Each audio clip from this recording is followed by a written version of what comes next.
So guys, this is intake. This is intake and the intake pipe and the filter. Okay.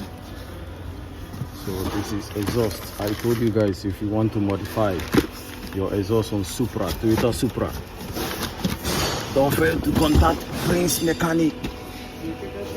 Toyota Supra. So guys, you have to start by removing these two bolts. So we remove this air filter so we can access the exhaust. Then we can lift the car up to start working. See you guys.